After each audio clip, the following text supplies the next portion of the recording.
Bonjour et bienvenue dans le Clever Talk. Aujourd'hui, j'ai l'honneur et le plaisir de recevoir Caroline Fernandez, qui travaille pour une association paritaire pour les cadres. Elle va pouvoir nous dire en détail les patterns qu'elle a pu identifier. Elle a accompagné plus de 3000 personnes dans un retour au salariat, dans la transition professionnelle, mais aussi dans la création d'entreprise. Nous avons hâte d'échanger avec elle aujourd'hui.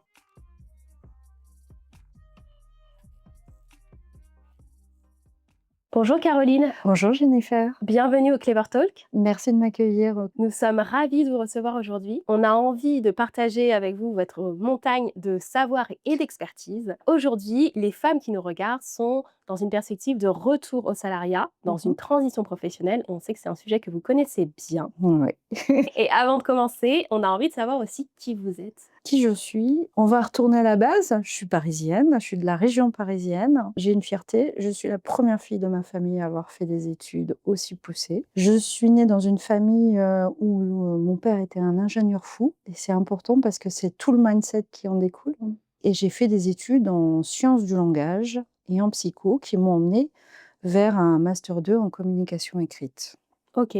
Généralement, on a ces profils littéraires avec cette sensibilité à l'humain qui se transforme assez bien en entreprise et on sait que ça vous a finalement beaucoup porté. Si on a une présentation aujourd'hui de ce qui vous a formé, quels ont été les déclics qui ont pu déclencher chez vous finalement cette envie d'accompagner les autres et autant de personnes, est-ce que vous pouvez nous en dire plus? Déjà, la transition professionnelle, c'est quelque chose que je connais à titre personnel.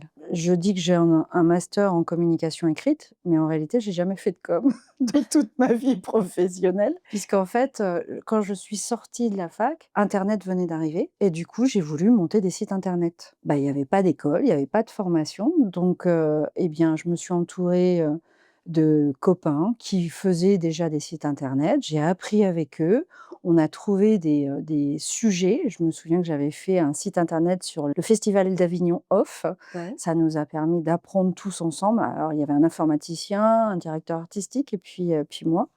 Et à partir de là, bah, j'ai monté toute mon orientation professionnelle. Donc, c'est ce qui m'a amenée à devenir chef de projet internet. Ça, je parle de 97, donc internet venait tout juste d'arriver et il fallait des gens pour, animer des forums, répondre aux mails, monter les pages et ça a commencé comme ça et mon mindset, en fait, s'est construit à partir de ça puisque j'ai toujours défriché. Mm. Et puis, bah, ensuite, par la force des choses, je suis devenue chef de projet en organisation. Et de nouveau, il y a une opportunité qui s'est présentée. Je me suis associée avec 2 femmes qui m'ont accompagnée et qui m'ont soutenue sur ce projet, qui m'ont dit: «OK, banco, on t'accompagne». Et il y a 10 ans, je me suis reconvertie.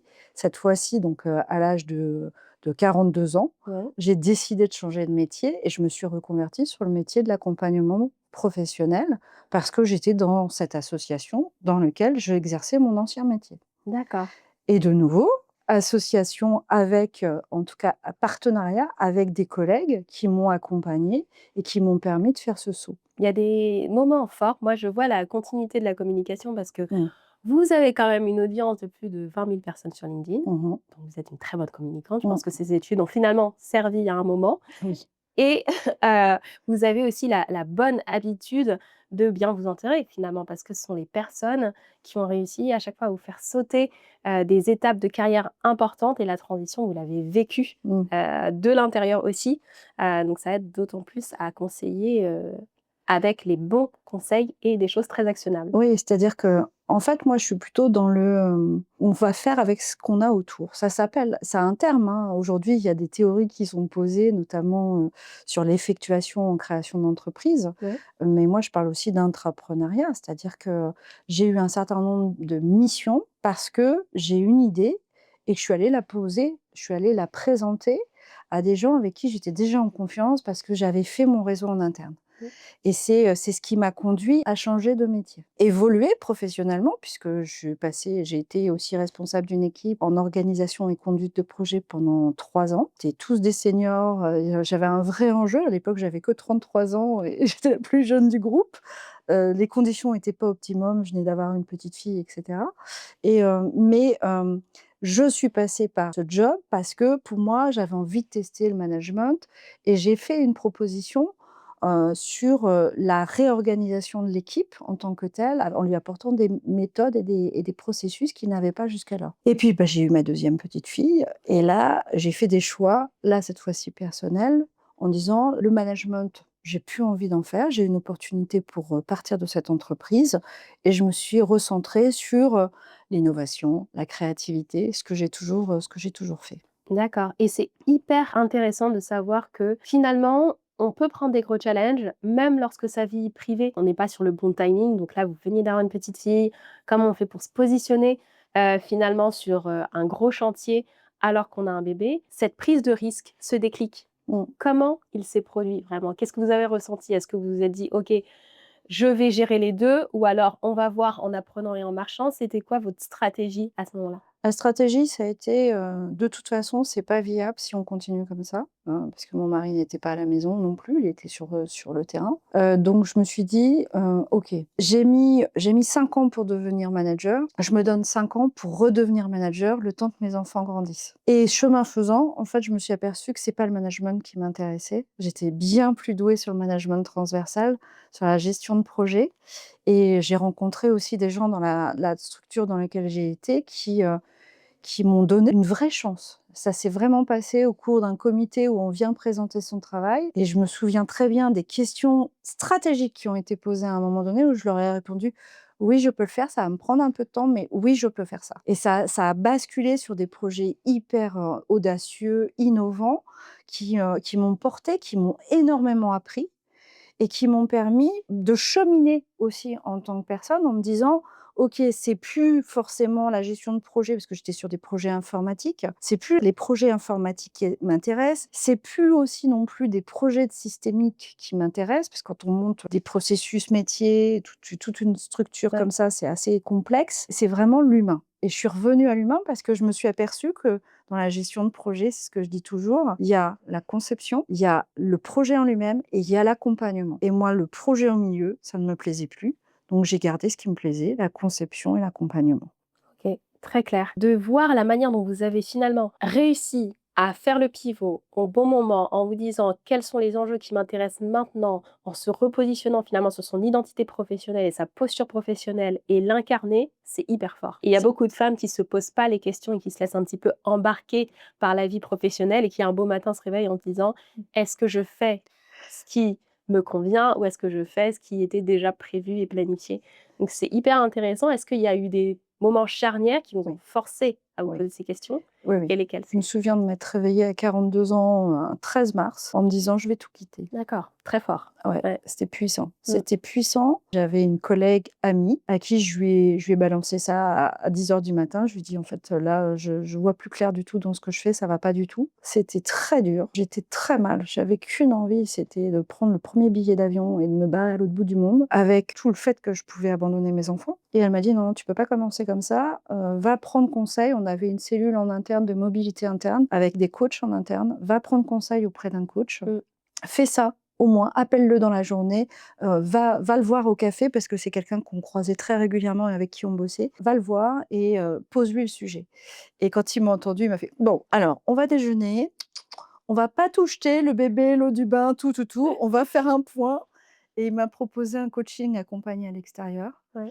qui m'a permis vraiment de poser les choses, de dire: «Qu'est-ce qui me plaît? Qu'est-ce qui me plaît pas?» Le fait de pouvoir, dire aujourd'hui: «Voilà, dans tout ce que je fais, il y a des trucs qui me plaisaient, il y a des trucs qui me plaisaient pas», je suis 1er entretien, la première chose que j'ai dit, c'est: «Il faut que je change de métier» et en même temps, je suis tellement experte dans le métier où je suis, j'ai l'impression que je vais faire une grosse connerie à 42 ans et que je vais me prendre les pieds dans le tapis et c'était vraiment très clair. Il y avait vraiment des trucs qui allaient pas et quand je suis sortie de ce coaching, en fait, je me suis dit: «Tu as surtout très peur. Tu as peur de changer». Mon mari me soutenait, m'a dit: «De toute façon, tu peux pas continuer comme ça, c'est clair» Mmh. en fait, cette personne qui était en interne, qui était coach interne, m'a dit: «Mais, là, tu es à la charnière, c'est normal, c'est la crise de la mi-temps». Moi, ça m'a rassurée parce que j'avais jamais entendu parler de ce truc-là Ouais. et il m'a dit: «Tu vas voir, en quelques années, tu vas récupérer le truc». Ouais.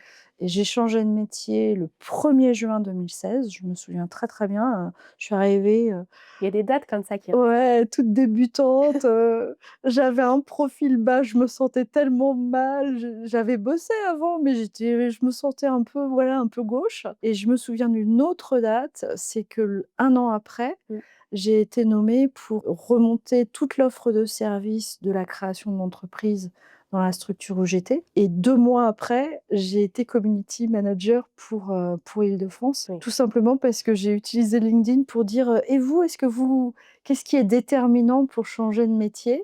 J'ai eu un post qui a fait le tour du monde, mais au sens littéral. Waouh! Et du coup, bah, j'ai explosé tous les statistiques et la structure dans laquelle je travaille m'a dit: «Mais, là, pour le coup, tu es la plus influente sur l'Île-de-France». Ce qui était pas le cas juste avant. Mmh, mmh, mmh. Et j'ai compris plein de mécaniques sur LinkedIn avec, avec cette expérience. Du coup, même pas un an après être passée, consultante, je me suis retrouvée à mener mon nouveau job, un job de refonte complète à mi-temps de création d'entreprise et l'animation de la nouvelle communauté sur l'Île-de-France D'accord. avec, des, reportages vidéo. Je me souviens que je faisais les gobelins en même temps parce qu'ils avaient un MOOC, un truc de fou, mais je travaillais comme une tarée, mais j'étais galvanisée parce que je me disais: «Mais ça a du sens, Ouais. c'est là où je me sens utile, c'est là où je sens vraiment que j'ai ma place et puis en plus c'est facile, je souffre pas comme je faisais avant». Avant je dormais mal, je grinçais des dents, j'étais tout le temps contractée, Mmh, j'arrivais le mmh, soir, mmh. j'étais crevée. Là, mes filles, elles ont joué avec moi, elles ont été mes mannequins pour mes cours de gobelins. Tout reprenait sens, Ouais. tout refaisait sens pour moi dans sa globalité. D'accord. Oui, mais c'est très puissant et merci beaucoup de livrer ce message parce qu'il y a parfois des femmes qui peuvent se sentir submergées Mmh. et de savoir, bah, que d'autres sont passées par là et finalement s'en sont sorties en allant chercher de l'aide, Oui. en osant, voilà, se poser les bonnes questions et Mmh. parfois se faire mal, puisqu'on fait face à ces peurs, Mmh. ces grandes peurs professionnelles et l'identité professionnelle nous définit encore beaucoup Ouais. aujourd'hui. Ça va beaucoup, je pense, débloquer certaines femmes par rapport à ce sentiment parfois de vulnérabilité Ouais. extrême et se dire: il y a des solutions, peut-être que ce sera le coaching, peut-être que ce sera le mentoring, Mmh. mais en tout cas, il en existe et je peux aborder ces sujets avec quelqu'un qui va m'écouter parce que dans le monde dans lequel on vit, il est tellement difficile d'être Mmh. écouté parce qu'il y Mmh. a beaucoup de bruit, d'avoir de l'attention pour pouvoir poser les nouveaux milestones. Qu'est-ce que j'ai envie de faire? Qu'est-ce que j'ai envie Mmh. d'être? Mmh. Et retrouver finalement, ce cap qui porte. Donc, merci beaucoup d'avoir livré, cette part importante qui va, je pense, résonner avec beaucoup de femmes qui nous écoutent. Bah, c'est hyper important, moi, je trouve, d'autant plus que chemin faisant, en fait, j'ai retrouvé une puissance d'action que j'avais perdue. C'est-à-dire que dans la foulée, j'ai quand même écrit mon livre, Mmh. tout dans la foulée. On n'a que 24 heures dans une journée. Ouais, bah, à l'époque, je faisais des insomnies, donc je travaillais la nuit, Je comprends. et c'était très, très lourd et en même temps, je puisais une énergie parce que j'accompagnais des gens et accompagner des gens, c'est ça aussi, c'est que ça me donnait une énergie de dingue.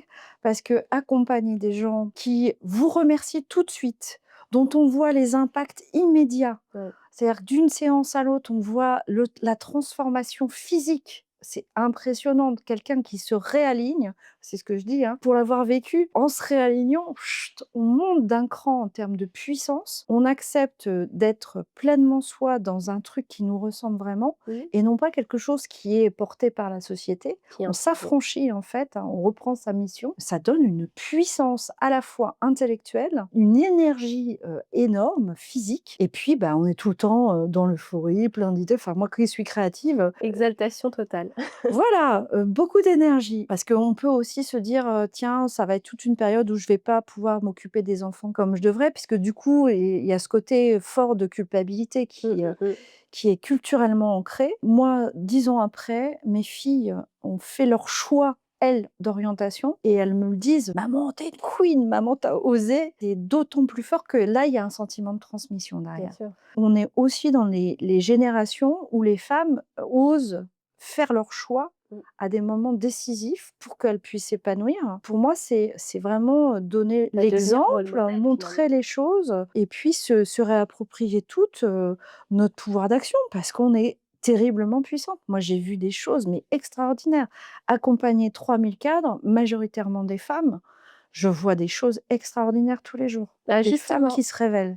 On a envie de savoir quelles ont été les anecdotes, les histoires qui vont le plus marqué pendant cette période d'accompagnement des 3000 cadres, mais je pense qu'il doit y en avoir beaucoup. Il y en a Il doit en avoir tellement.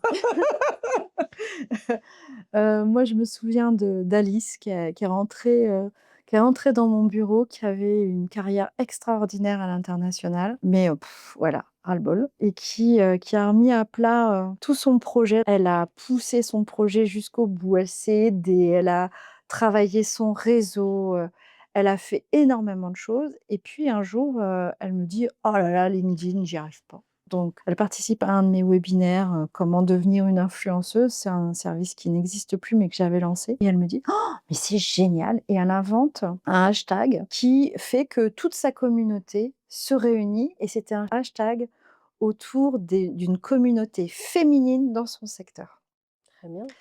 et ça a décuplé sa visibilité, tant et si bien qu'elle avait une application. Ça a fait de l'ombre à l'application, c'est-à-dire que ça l'a débordée, ça lui a permis de développer toute une communauté Mmh. qu'elle soupçonnait pas et aujourd'hui, elle œuvre directement dans des instances décisionnelles pour les femmes et c'est ce hashtag qui l'a emmenée beaucoup plus loin que son idée et je pense que là où elle est, son idée va du coup pouvoir, rentrer dans le domaine public. C'est ou en tout cas, voilà, ça va faire perdurer son idée. Mais ce qui est intéressant, c'est qu'elle est passée par une phase compliquée et c'est en même temps tous ces doutes qui l'ont repropulsée derrière. Ça lui Ouais. a donné énormément de puissance. Donc voilà, je dis Alice, mais je dirai pas plus, mais elle se reconnaîtra. Mais Alice, si vous nous écoutez, nous sommes, ravis de partager votre histoire parce que je pense qu'elle va parler à beaucoup de femmes et en effet, les femmes passent par cette fameuse courbe. On se dit, à un moment, on doute de tout, on a peur de prendre des décisions qui vont peut-être être, voilà, des décisions qui vont nous sortir de notre zone de confort, mais au final, l'action et moi aussi je suis partisane de l'action, c'est ce qu'on porte aussi, chez Clever, c'est que l'action aide. Mmh. Elle aide parce qu'on va itérer, parce qu'on va apprendre et qu'on va grandir et c'est d'ailleurs pour ça que j'ai eu envie d'ailleurs d'échanger avec toi, avec vous aujourd'hui Caroline, parce que, je pense que vous portez très haut ces valeurs de mise en action, de test, Mmh. d'apprentissage déjà dans votre, carrière, Mmh. mais aussi, par rapport à ce que vous avez pu transmettre Mmh. aux femmes que vous avez accompagnées et comme aujourd'hui on s'intéresse plus précisément aux femmes, est-ce qu'il y aurait des patterns que vous auriez notés, des femmes versus les hommes par rapport à ce monde professionnel? Est-ce qu'il y a des choses que Mmh. vous voyez qui reviennent Mmh. et qui pourraient être, soit, éliminées, soit Ah, agrandir? il y a plein de choses, hein, qu'on fait pas comme les hommes, ça c'est clair. Ouais. Je crois qu'il y a des journalistes, qui l'ont décrit, à moult reprises. Moi, je le vois tous les jours dans mon bureau et surtout la différence entre les hommes et les femmes. Ça, c'est flagrant. Moi, j'ai des femmes qui viennent avec des offres, qui me disent: «Voilà, elle est bien cette offre, mais j'ose pas répondre parce qu'il me manque, 3 compétences», qui correspondent à peu près à 20 ou même 10 de ce qui est demandé et elles osent pas répondre, alors que des hommes me font, «Bon, bah, j'ai répondu à cette offre», C'est pas ils du ont tout la même ils approche. ont vaguement 40 des offres, des compétences de l'offre, mais ils ont tenté. Ils sont dans le: «Allez, je tente» et ce qui est intéressant du côté des recruteurs, parce que travailler de l'autre côté du miroir, ça permet aussi de discuter avec les recruteurs et les recruteurs, ils nous disent: «Bon, bah, nous, on fait la liste au Père Noël, hein, donc on met tout. Dans l'idéal, on aimerait tout ça» et après, quand on reçoit les candidats, on va voir, bah, celui qui correspond le mieux à ça. Exactement. On va prendre le mieux de ce que l'on trouve, mais pas l'idéal, sauf ceux qui sont vraiment, ils disent: «Non, non, je veux pas» et c'est là où il faut leur apprendre un peu de souplesse, mais en tout cas, du côté des recruteurs, ils accueilleront tous les CV qu'ils vont recevoir. Donc ça, c'est le côté, il faut oser. Ouais. Il faut oser postuler, se dire que non, on n'est pas un imposteur, parce que ça, c'est un truc qui revient en permanence chez les femmes, le sentiment d'imposteur. Plus elles sont compétentes, plus le sentiment d'imposteur est énorme. Et l'autre dimension, c'est aussi une dimension qui est fondamentale, que moi j'expérimente tous les jours, c'est la notion de partenariat. C'est-à-dire que si on dit je travaille toute seule, je vais y arriver toute seule, je vais m'en sortir toute seule comme une grande, ça c'est un mindset de femme. Ouais. Et moi, ce que je vois, c'est qu'à partir du moment où on se met en réseau, où on travaille avec confiance avec d'autres femmes, que ce soit dans son entreprise ou que ce soit à l'extérieur, parce qu'il y a des réseaux de femmes qui sont, pas forcément, indépendantes, hein, des réseaux de femmes, salariées qui s'entraident et ben, ça apporte une autre vision du monde, ça permet d'avoir des entrées et ça permet aussi de s'ouvrir à d'autres façons de faire et à partir du moment où on a compris ça, ça change tout dans sa façon d'aborder sa carrière professionnelle. Moi, j'ai croisé des femmes extraordinaires qui étaient à des postes de responsabilité. Les femmes qui sont montées au plus haut niveau, c'est celles qui se sont associées avec des femmes, mais également avec des hommes, Ouais. hein, qui ont osé réseauter. Et Dieu sait que personne n'aime réseauter. Moi, j'aime bien dire, on fait une petite enquête d'investigation et on avance petit à petit. En humilité, c'est la chose la plus simple à faire, le réseau. C'est pas de l'entretien de recrutement qu'on fait, c'est de l'entretien, échange, one to one. Comment tu sens les choses, comment tu t'en es sorti. Regarder et écouter des podcasts, c'est très important aussi sur les témoignages parce que ça permet aussi de se rendre compte que il y a des représentations qui sont véhiculées par les médias, qui sont véhiculées par les écoles également, et il y a des réalités du terrain qui sont complètement différentes. Ouais. Et quand on arrive en entreprise, le premier truc, pour les toutes débutantes, c'est de comprendre les codes. Il y a des codes affichés, il y a des codes implicites. Et quand on veut évoluer, eh bien, il va falloir monter et gravir les marches petit à petit en prenant les chemins de traverse. Et les chemins de traverse, eh ben, ça demande un petit peu de proactivité et puis bah, oser en fait. On n'est pas la bonne élève qui fait que son bon boulot, etc. Et c'est souvent ce que j'entends, c'est oui, il a eu le poste, forcément, il était toujours dans le bureau du chef. Eh oui, mais vous étiez où? Bonne question. C'est, très juste question et pour rebondir, moi aussi, c'est ce que je vois avec les participantes, notamment au Clever Camp, c'est cette envie de bien faire, d'être très Mmh, scolaire et donc de rester un peu mmh, dans son couloir de nage. Qui est souvent aussi rapporté, c'est la charge mentale et le fait de ne pas avoir le temps de mmh, réseauter. mmh. Donc je pense qu'il y a un problème de positionnement parce que le networking, c'est difficile, on sort de sa zone de confort, mais aussi le côté concrètement, j'ai pas le temps de le faire parce que, bah, il y a que 24 heures dans une Mmh. journée, que j'ai déjà mes enfants, la logistique à gérer. Comment on fait pour contrer, ce type de d'objection? C'est très simple. Quand je suis rentrée dans un de mes postes, ma boss m'a ordonné, comme ça c'est clair, tu passes 10 de ton temps à réseauter. Tu te débrouilles. C'est dans l'agenda. C'est dans l'agenda. Alors ça veut dire quoi 10 de mon temps? Parce que moi, je sais pas trop à quoi ça correspond. Elle me fait: «Bah, déjà, va prendre le café le matin». Bah oui, mais il est pas bon le café. On s'en fout. Tu vas prendre le café. Parce que ça permet de rencontrer d'autres personnes, ça permet d'échanger. Moi, ce que je raconte toujours, hein, j'ai rencontré ma DRH à la machine à café. Elle était sympa cette dame, hein. Tous les matins, on se marrait. Jusqu'au jour où je dis: «Mais c'est qui en fait? Elle fait quoi à la maison?» «Elle est DRH». Parce qu'elle, même, allait au café pour rencontrer les collaborateurs Mmh. et il y en a plein qui font ça. Ouais. Faut Donc prendre c'est intéressant moi j'ai rencontré, des directeurs à la machine à café de façon totalement débridée. Alors ça ne veut pas dire qu'on manque de respect, mais ça permet de créer des habitudes avec des gens avec qui on n'avait pas l'habitude et puis, bah, au-delà de la machine à café, on poursuit: «Tiens, si on déjeunait?» et puis, bah, «Tu en es où? C'est quoi les projets sur lesquels tu es?» et puis on tire les ficelles. Quand on est sur un projet, on finit une réunion, tu déjeunes. Ça permet de créer des points de contact qui vont être beaucoup plus importants qu'on ne croit. Parce que quand je dis faire du networking, c'est pas forcément à l'extérieur. Ça peut être également à l'intérieur. Quand j'étais, chef de projet en organisation, on était dans une structure qui était mouvante, mais à une vitesse grand V.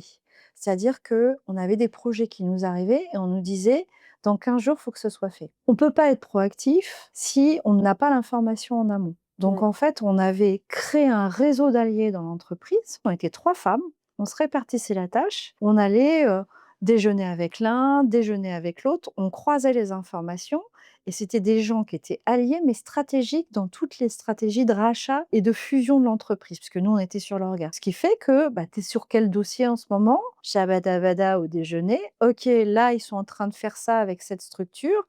OK, on lance déjà maintenant l'état des lieux avec les informaticiens, parce que s'il faut détricoter tout le système d'information, il faut qu'on soit prêt dans les 15 jours qui suivent. Et c'est comme ça qu'on était en avance de phase, on était en capacité d'anticiper tous les changements.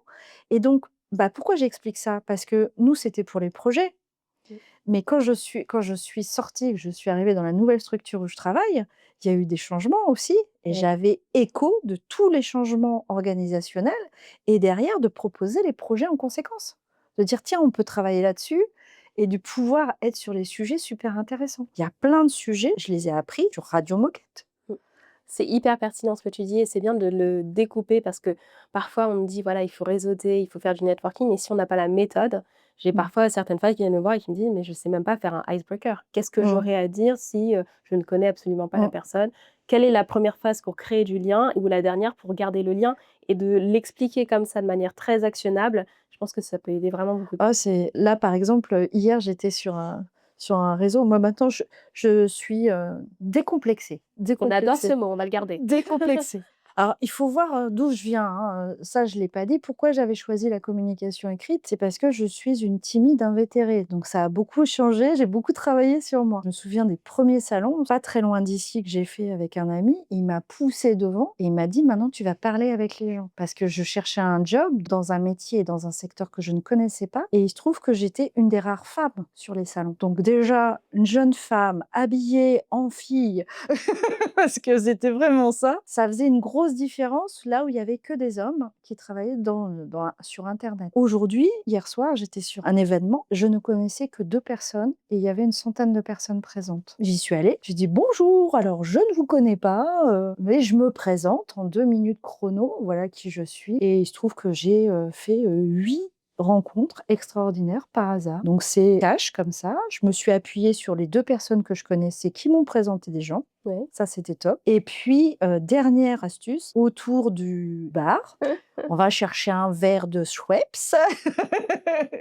et on en profite pour discuter avec les personnes qui sont juste à côté et de passer entre les 2, c'est une astuce plutôt que de les contourner: «Excusez-moi, j'ai soif», et du coup, ça fait office d'icebreaker. Ouais. Une fois servi, bah, je me suis tournée vers eux: «Racontez-moi, présentez-moi qui vous êtes», je me présente et cetera Mmh. et tout de suite, on enclenche. Au café, c'est pareil. Moi, j'arrive au café, je fais: «Bah, je te connais pas toi, tu es qui toi?» On peut C'est utiliser l'humour, on peut utiliser l'audace, il y a beaucoup de oui, techniques finalement. oui, oui, oui. Après, c'est à chacun de développer cette compétence parce que c'est une compétence qui s'apprend, ça c'est Hervé Baumlar qui le dit, hein, et c'est très juste, ça s'apprend sur le tas. Le truc, c'est que je trouve que ça ne devrait pas s'apprendre sur le tas. Ça doit s'apprendre de plus en plus tôt. Pour avoir un stage, pour avoir une alternante, il faut déjà être en mode réseau. Donc plus tôt on l'apprend, plus ça va servir derrière pour faire avancer sa carrière plus ou moins rapidement. Mmh. Ce qui est clair, c'est qu'il faut être dans ce mode et ça, c'est un truc que j'ai appris avec l'accompagnement. Quand on accompagne 3000 personnes, on finit par avoir, un portrait global de tous les gens. On a des personas. On a des gros personas OK. et sincèrement, les gens méchants, ça représente, allez, 1.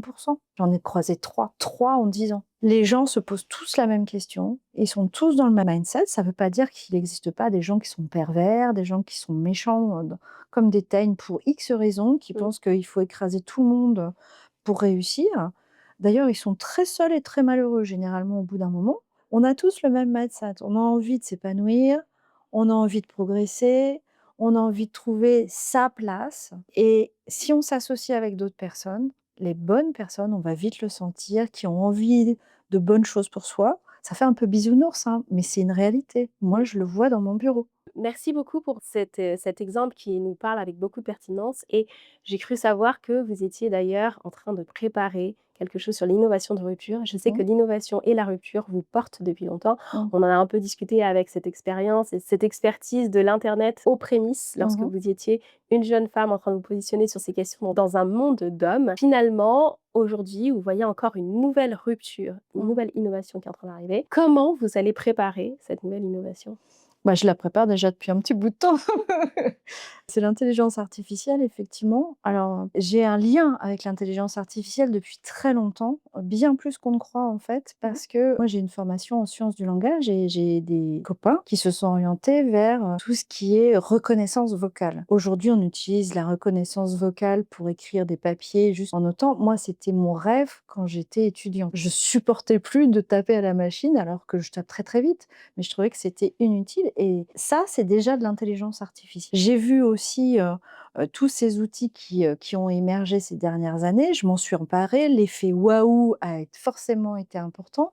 Sauf que moi, comme j'ai fait aussi un peu de rhétorique, je suis un peu sensible à tout ce qui est discours, hein, j'ai trouvé que c'était un peu limité. Donc je me suis dit: «Faut pas que j'en reste là. Si je m'en empare, d'abord, c'est quelque chose qui me fait énormément penser à l'arrivée d'internet, Ouais. où il y a énormément de sceptiques. Non, mais c'est un truc de geek. Après, c'est un truc sur internet, c'est un truc, pour diffuser du porno gratos». Enfin, c'était le média immoral par excellence. Je parle de 97-98. Il y avait des fortes résistances, des représentations complètement faussées. Là, c'est ce qu'on voit avec l'intelligence artificielle, hein. Ça va nous remplacer, j'adore, hein, c'est pas du tout ça, ça va pas nous remplacer. En revanche, on va être remplacés par ceux qui maîtrisent. Ça, c'est une autre histoire. Mmh. Mais par contre, voilà, moi, je vois tout l'enjeu d'accompagner dans mon rôle, la réflexion de qu'est-ce que ça change dans nos métiers aujourd'hui? Et pour aller jusqu'au bout de cette réflexion, il faut faire le chemin finalement que moi j'ai fait ces 3 dernières années, c'est-à-dire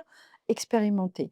Moi je dis: «Je bidouille, je bricole». Je me souviens du premier choc avec mon père dans son univers de créateur, c'est qu'à 9 ans, il est rentré dans ma chambre en me demandant mon plâtre pour faire des petits sujets, Mickey et autres et de la pâte à modeler. Parce qu'il avait besoin de modéliser un nouveau truc qu'il avait, dessiné, mais qu'il avait en tête, il avait besoin de le faire. Ce mindset, c'est: «J'ai rien sous la main, je vais bricoler avec ce que j'ai sous la main». Mmh, mmh mh. C'est ma façon de penser. Ça a toujours été ma façon de penser sur internet. Je suis arrivée, pas d'école, pas de formation, pas de modèle, faut tout défricher. On tente des trucs et en plus, j'étais dans une équipe où on nous disait: «Tu as une idée, vas-y, tu la fais, vas-y, tu la fais». Donc c'était hyper porteur, hein. Et aujourd'hui sur l'IA, et ben, moi, c'est ça que je trouve qui manque. On montre qu'il y a plein de nouveaux outils, mais concrètement, on en fait quoi au quotidien? Ouais. Et c'est ça que je suis en train de monter. Je monte le lab IA et carrière cadre. C'est à la fois bricoler pour voir comment finalement ça peut vraiment me servir, pas des discours marketing, mais vraiment, est-ce que ça me fait gagner du temps? Est-ce que c'est beaucoup plus puissant? Est-ce que ça m'évite de passer des heures à faire ce que je fais généralement? Donc c'est des documents, des posts, hein, ou des traitements de texte, lire un document et le résumer, faire un compte rendu avec le transcript de la visioconférence, travailler sur des bases de données. Pourquoi je me pars de ce truc-là? Parce qu'aujourd'hui, on sait que le shadow IA est en train de prendre le pas. Le shadow IA, ça veut dire quoi? Ça veut dire bricoler dans son coin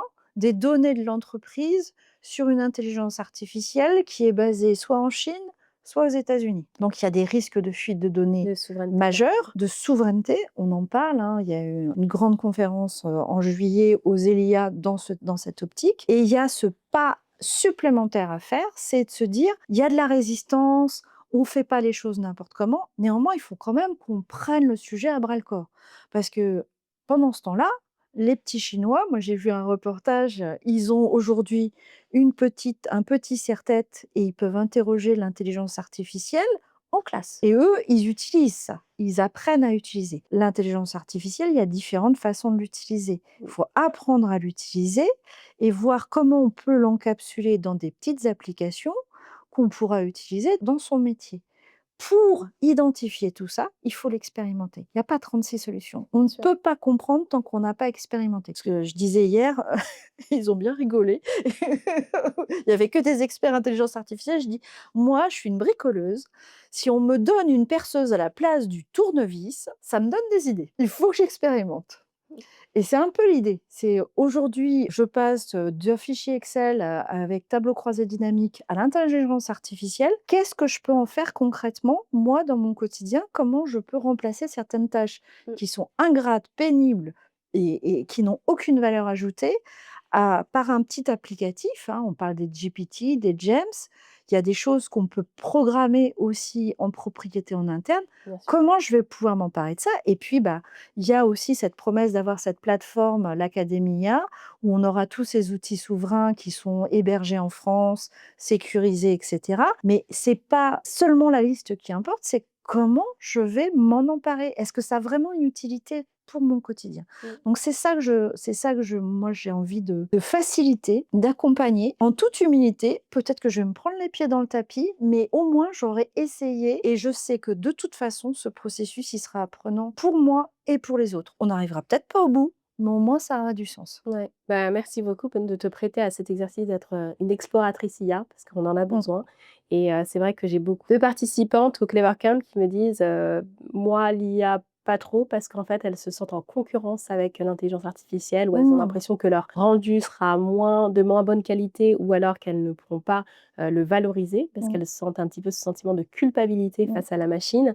et donc on doit rentrer dans une relation beaucoup plus saine parce que finalement on fait des humains décuplés, des humains Mmh. augmentés et c'est qu'une opportunité de plus à saisir parce que ça reste un outil, Mmh. et l'important, c'est ce qu'on y met. Donc Ouais. c'est très bien qu'on puisse avoir comme ça des bulles d'exploration sur l'IA et ça va beaucoup nous porter. Moi, ce que je dis toujours, parce que j'ai animé, ça fait depuis juin 2024 que j'anime des ateliers au moins une fois par mois, il y a minimum 200 personnes, donc ça commence à faire beaucoup de gens qui ont été formés. Je leur dis toujours: «La bestiole», parce que l'intelligence artificielle, j'estime que c'est un outil, la bestiole, elle va vous aider à faire des choses, mais c'est vous qui êtes intelligent, Mmh, c'est pas elle. mmh, On nous vend de l'intelligence. En réalité, c'est du traitement statistique derrière. La machine, elle traduit le langage en probabilité. ouais, Donc, il y a pas d'intelligence. En revanche, elle va me faire gagner un temps fou. mmh, Parce qu'avant, on avait justement les tableaux croisés dynamiques, ça permettait tout de suite d'avoir une vision globale et d'avoir une analyse beaucoup plus fine sur certains éléments et d'avoir, aujourd'hui, ce qu'apporte l'intelligence artificielle, c'est de pouvoir faire la même chose avec du texte. C'est ouais, extraordinaire. C'est-à-dire qu'on peut faire des comparaisons de textes. mmh, On peut faire, de l'extraction. Moi, j'utilise, dans mon association, où je travaille, on a des études, bah, pour extraire parce que je sais ce qu'il y a dans ces études, mais des fois ça me saoule de reprendre tout le texte en un, puis de faire des copier-coller dans un Word. Je demande à la machine qu'elle me sorte les 10 points essentiels sur ce sujet très précis parce que je l'ai en tête. ouais, Donc elle me facilite la tâche, puis derrière, j'ai encore l'intelligence de faire un copier-coller dans un Word et de le mettre à ma sauce. ouais, Enfin, ça ne me dépossède pas, c'est juste que ça me fait gagner en efficience. mmh. C'est très bien. Je pense que ça va décomplexer beaucoup de femmes sur cette question, de voir tous les modes et les usages possibles et de se dire finalement: «Ça ne m'enlève pas de l'intelligence, ça ne m'enlève pas de la légitimité sur mon expertise, mais au contraire, ça me fait gagner du temps». Ça fait gagner du temps. Ouais. Et puis ça permet de travailler en groupe parce que, je fais partie d'une équipe aussi où on a besoin de travailler tous ensemble. Donc moi, j'ai programmé par exemple, un GEMS parce que sur Gemini maintenant c'est gratuit, c'est disponible et je leur dis: «Allez, qu'est-ce qu'on se dit là? Qu'est-ce qu'on met dedans?» Donc je note tout ce qu'ils disent les uns derrière les autres et puis, je rêve de pouvoir l'enregistrer une bonne fois pour toutes, qu'on en finisse. Et puis derrière, ça sort, le document dont on a besoin tous ensemble. En plus, ça permet un vrai travail collectif et ils se reconnaissent tous dans la production de ce qu'on fait. Je trouve Mmh. ça génial. Ouais, c'est une ouais, Ça réapproprie le truc. Alors il y en a qui disent: «Ouais, c'est un peu long», mais non, c'est pas long, au contraire. Ça permet l'intelligence collaborative. C'est tout ce que moi je trouve de puissant dans cet outil, mais à condition qu'on ose le faire. bien sûr. Parce Mmh, que j'ai tâtonné avant, hein, j'ai pas trouvé le truc comme ça. mmh, Je lui ai tordu le cou, j'ai pris j'ai été voir des formations sur LinkedIn. Je me suis formée toute seule sur LinkedIn avec des gens qui faisaient des initiations. Après, je suis allée voir des MOOC, j'ai farfouillé, j'ai regardé aussi tous les posts LinkedIn. Il y a des trucs, bon, c'est pas très intéressant, mais il y a des fois des gens qui sont particulièrement intéressants. Ceux-là, je les double-clique, double cloche, sur LinkedIn et je suis tout ce qu'ils disent parce que je me dis: «Je vais pouvoir, apprendre sur tel élément, tel élément». et auquel cas donc, on a besoin de combien de pourcentage de répartition de son temps sur l'apprentissage en continu? Si on a 10 de networking, combien on Eh on ben, alloue à moi, j'ai envie l'apprentissage? j'ai envie de provoquer, si on fait bien sa veille, hein, le temps de transport. Si vous avez du temps de transport, si vous n'avez S'il y pas, a pas de temps de transport, bah, il faut compter, le minimum, c'est pour moi 1 heure par semaine. C'est le minimum, parce que ça bouge trop, ça très bien. bouge trop vite et le mieux, c'est de faire de la veille, mais expérimenter dans la foulée. Moi, quand je regarde un post et qui dit, «Il y a cet outil qui sort», j'y vais direct, donc je choisis aussi, hein, je vais pas cliquer sur tous les boutons. Je dis: «Ah tiens, ça c'est marrant, hein». J'ai découvert comme ça Gamma, je ne sais pas si vous connaissez? Gamma, ça permet à partir d'un texte qu'on a produit soi, de fabriquer des PowerPoint. Ça a des atouts, ça a des inconvénients. Moi, je me suis dit la première fois: «Waouh, pour tous les gens qui galèrent à faire des PowerPoint, ça les sort d'une galère pas possible». possible. Bien sûr. Alors c'est pas l'idéal, il y a pas le logo de la boîte, il y a pas tout ça, Sur la mais version payante, c'est possible. sur la version payante, c'est possible. Mais sur la version gratuite, moi je me suis dit: «Oh, c'est énorme» et effectivement, bah, si on achète la version, payante, ça peut avoir du sens, à condition que les données soient sauvegardées, soient RGPD, machin et cetera. Mmh, mmh mh. Évidemment. Ça permet de se dire: «OK, ça c'est un atout, mais il y a plein de choses pour les montages vidéo, pour les montages son, les sous-titrages automatiques, la traduction Ouais, automatique». On voit tous les possibles aujourd'hui. Si on n'essaye pas une fois, mais on reste à côté de la route parce ouais. que le train, il continue de tourner, il va continuer à avancer. Mmh, mmh mh. Donc c'est ce que je dis, il y a ceux qui vont oser cliquer, puis il y a ceux qui vont rester, «Ah non, c'est compliqué». Il y a jamais rien de compliqué. Je viens d'un monde, le premier ordinateur que j'ai touché, c'était pour mon master 2. Je n'avais pas d'ordinateur et donc je savais même pas faire de traitement de texte, je savais même pas faire la table des matières, c'était une catastrophe. Sur Word, je me suis tapé toute la table des matières avec des boutons que j'ai écrits un à un. C'était une catastrophe. 2 ans après, je développais en HTML. Ouais. Waouh, belle, Bah, belle progression. j'ai pris un livre. Alors, on m'a dit: «Tu t'occupes de ce site». OK, donc je me souviens, c'était un soir. Bon, alors je vais, OK, clic-clac, clic-clac, directement en prod Mmh. et il était 5:30 et là, je vois toute la mise en page qui saute sur la page d'accueil. Je transpire. On connaît. OK, j'ai dû me tromper. Oui, on peut faire des erreurs, mais c'est aussi en apprenant de ces erreurs qu'on développe son expertise Bien sûr. et dans des champs qui sont totalement innovants, on n'a pas le choix. Très clair. Maintenant, on va passer à la section questions-réponses. Ça va être un peu du tac au tac, ça va être du vrai ou Mmh. faux. Donc je vais prendre mes anti-sèches, hein, je vous le dis d'entrée de jeu. Est-ce qu'il faut maîtriser l'IA pour être crédible en tant que cadre dirigeante aujourd'hui? Bah, ça me paraît, carrément incontournable. Peut-être pas de maîtriser, mais de se documenter sérieusement. Moi, j'ai démarré avec des outils, qui sont fabuleux, qui ont été faits l'année dernière à destination du Premier ministre, rien que ça, hein. C'est 170 pages, c'était le rapport à Gabriel Attal. Je me souviens plus du nom, je suis désolée. Moi, ça m'a fait faire un bond de culture générale sur l'intelligence artificielle. Je suis passée de «Waouh!» à «Wow!» Il y a du boulot et il y a des enjeux. Donc déjà, ça permet de pas faire n'importe quoi et d'être vraiment documenté. Les enjeux stratégiques derrière qui sont posés dans ce rapport. Enjeux stratégiques pour la France, enjeux stratégiques pour l'Europe. Il y a quand même des choses à ne pas faire. Quand internet est arrivé, moi je me souviens qu'il y a des dirigeants, notamment un dirigeant sur une encyclopédie, qui avait mis toute son encyclopédie sur internet. Il a fermé 2 mois plus tard. Donc c'est important d'avoir un socle culturel costaud et de s'entourer de gens qui sont compétents. Très clair. Les femmes de plus de 45 ans ont moins de chances d'accéder au C-level. Ça, c'est un truc très ancré dans la culture. Ça dépend du type d'entreprise dont on parle. Si on parle des grosses boîtes, il y a un jeu qui se joue avant 45 ans. Ça, c'est vrai. Ça veut dire qu'il ne faut pas attendre d'être... parce que l'âge d'or des femmes, s'il y en a un, Dieu sait qu'il n'est pas simple, il y a ça aussi, il y a tout ça à casser aussi, hein. D'accord. Parce que si on réfléchit concrètement, avant on est trop jeune, après on n'est pas assez expérimenté, Pendant la bonne ou période, alors trop on a des occupée. enfants, ce qui Ouais. est quand même un vrai handicap. Ensuite, c'est des questions qui ne se posent jamais chez les hommes, hein. Après à 40 ans, ben, voilà, là on a 5 ans de fenêtre de tir, parce qu'à 45 ans on devient senior et à 50 ans on est trop vieille. Il y a un moment donné, il faut se dire, il faut pas partir avec ces idées-là. Il faut se dire: «Moi je suis ma route». Si ça se fait pas dans une grosse boîte, bah, c'est peut-être dans une autre entreprise, peut-être un peu plus petite, mais où je pourrais vraiment m'éclater. C'est-à-dire que, travailler sur les grandes entreprises, il y a que 250 grandes entreprises en France. On a 5 000 ETI derrière et souvent aujourd'hui, dans les ETI, je sais que les femmes aiment bien le côté pragmatique, opérationnel, se sentir utile. On trouve pas forcément ces éléments-là dans des grandes entreprises, on les trouve dans les ETI parce que c'est là où on a encore certains cœurs de métier. Donc, faut pas avoir trop de schémas, je trouve, et de se dire: «En fait, qu'est-ce qui m'intéresse?» et suivre sa route. On sera beaucoup plus efficace. Se mettre des barrières à 45 ans, j'ai envie de vous dire, dans 4 ans, un tiers de la population aura plus de 50 ans. Mmh. Donc il y a un moment donné, il faut se dire aussi qu'on a un pays qui vieillit. Si on commence à raisonner uniquement avec ces modèles-là, on ne s'en sortira pas. Le vieillissement de la population, on est un des derniers pays à vieillir.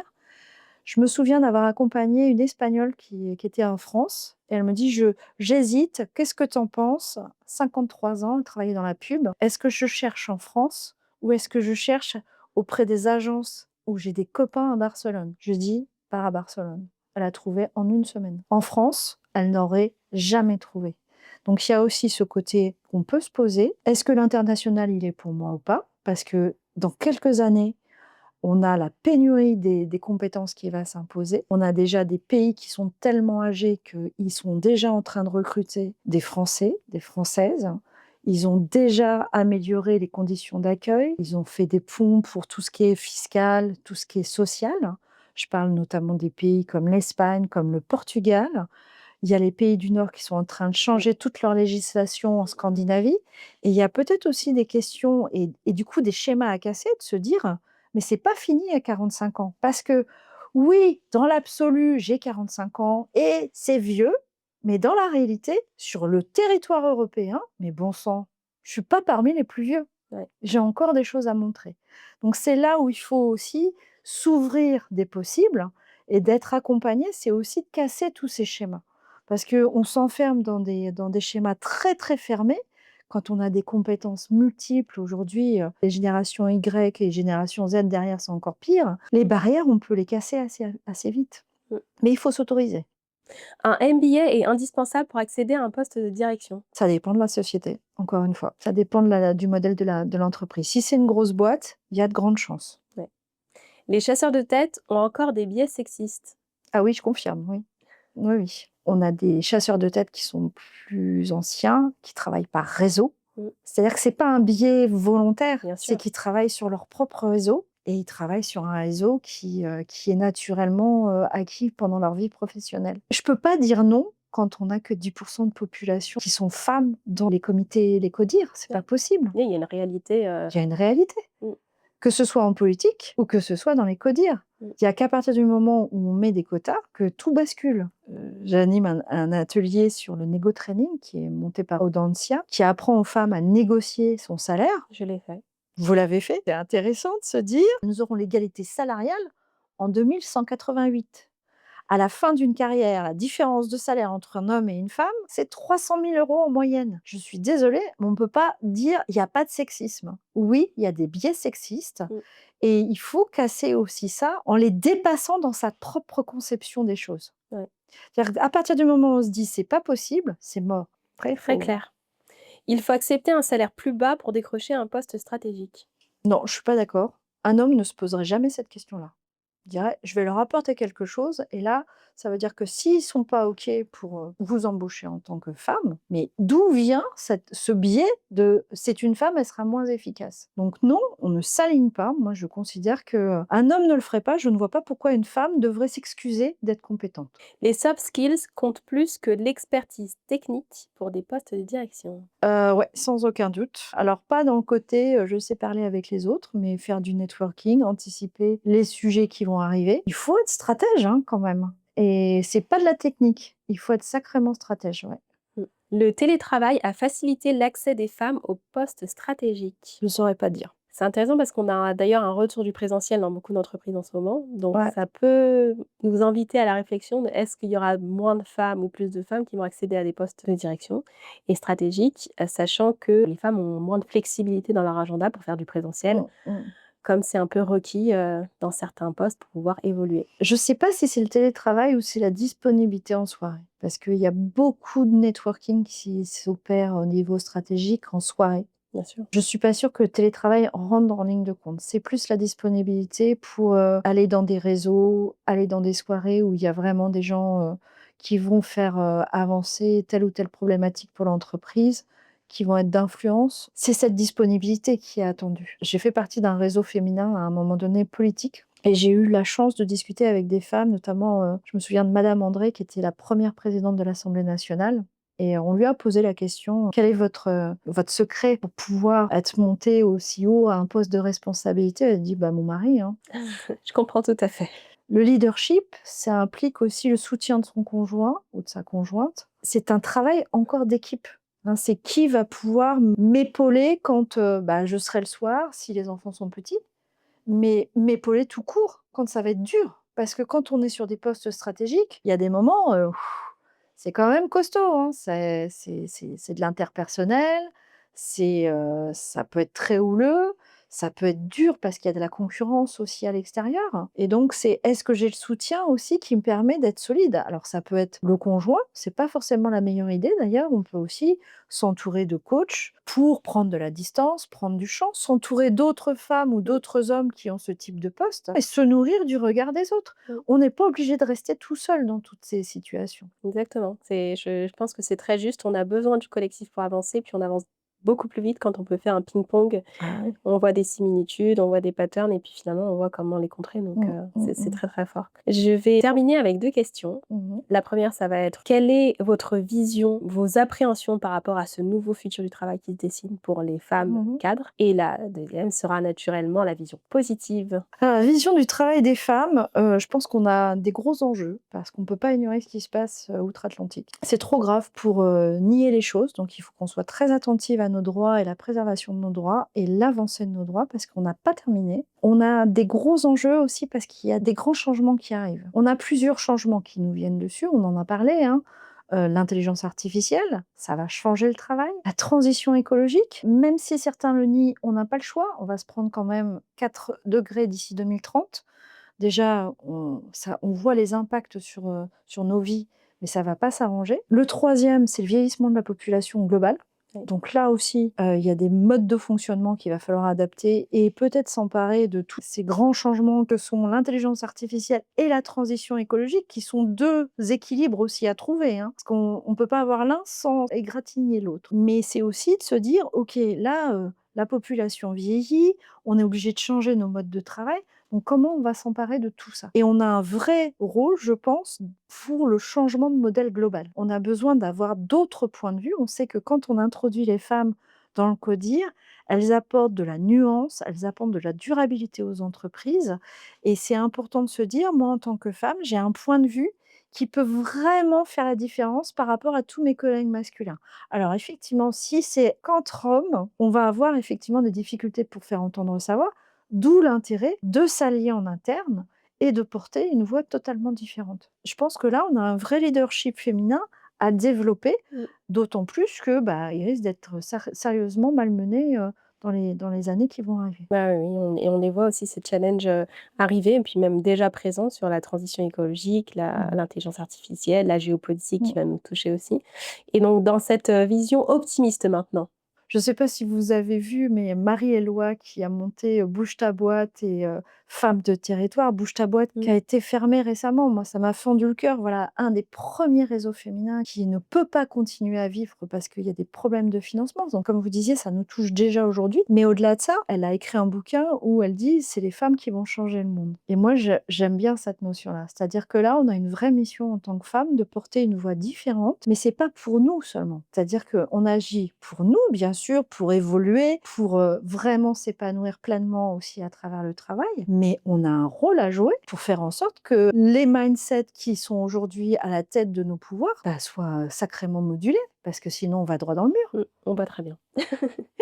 Totalement alignée sur le fait que les femmes ont finalement un rôle à jouer pour, l'épanouissement total de la société. Mmh, C'est pas elles œuvrent pas juste pour elles, mais mmh. elles œuvrent pour un bien-être et un équilibre global. Et moi, j'aime bien cette notion un peu différenciante, c'est, est-ce que j'œuvre pour moi toute seule? Et donc ça, c'est un modèle plutôt masculin. Mmh. Ou est-ce que j'œuvre pour le bien de tous? Et ça, c'est plutôt un modèle féminin. Et de se dire, entre ces 2 pôles, où est-ce que je me situe? Parce qu'on n'est pas obligé d'être que féminin ou que masculin. On peut avoir un peu des 2. Et c'est cette nuance qu'il faut poser dans une séance d'accompagnement ou de coaching et qu'il faut aussi définir soi-même parce qu'on n'a pas la réponse. Moi, je suis infoutue de dire: «Je suis là ou je suis là». Les curseurs changent en fonction du jour, du mois, de l'opportunité et je trouve que quand on porte une mission, en coaching, on parle de la mission ultime, hein. Quand on porte une mission, on est sacrément plus puissante que quand on a un petit projet professionnel.